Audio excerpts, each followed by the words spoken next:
नाज़रीन हिकु दफ़ो ॿीहर वाक़िए लाड़काणे मां अपडेट कंदा हलूं। District council office anti corruption team छापो हणी डिस्ट्रिक्ट काउंसिल ऑफिस जो 2015 खां 2021 ताईं जो रिकॉर्ड तहवील में वठी वरितो आहे।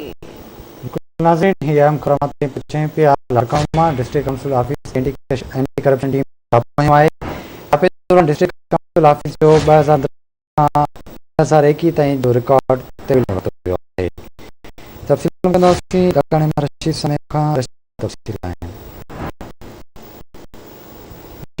जो छा तफ़सील आहिनि?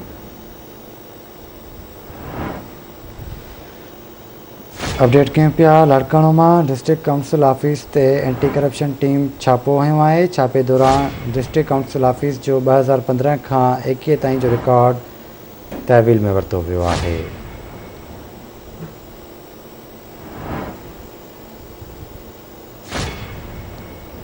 अवांखे अपडेट कंदा हलूं। लाड़काणे मां डिस्ट्रिक्ट काउंसिल ऑफिस ते एंटी करप्शन टीम छापो हणी डिस्ट्रिक्ट काउंसिल ऑफिस जो 2015 खां 2021 ताईं जो रिकॉर्ड तहवील में वरितो वियो आहे।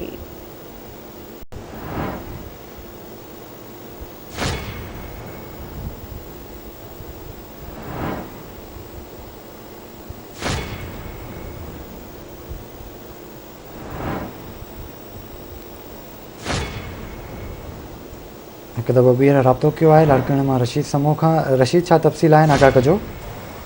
जी बिल्कुल डिस्ट्रिक्ट काउंसिल ते एंटी करप्शन टीम जो छापो हयो आहे ऐं जेको एंटी करप्शन जो डिप्टी डायरेक्टर आहे गुलाम सरवर अबड़ो उन जे हुकुम ते एंटी करप्शन जेको आहे टीम डिस्ट्रिक्ट काउंसिल पहुती आहे ऐं जेको जुडिशियल मजिस्ट्रेट आहे अब्दुल अज़ीज़ सोलंकी ऐं DSP रतो खान चलबाणी आहे उन्हनि पंहिंजी टीम सां गॾिजी डिस्ट्रिक्ट काउंसिल जे ऑफिस ते छापो हयो आहे।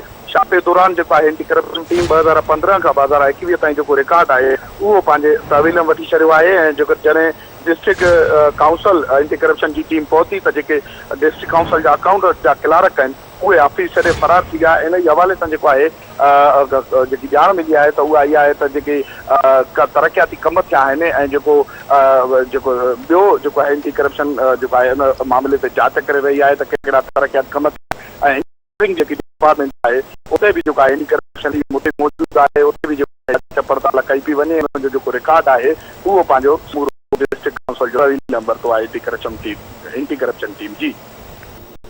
महिरबानी रशीद अपडेट करण लाइ।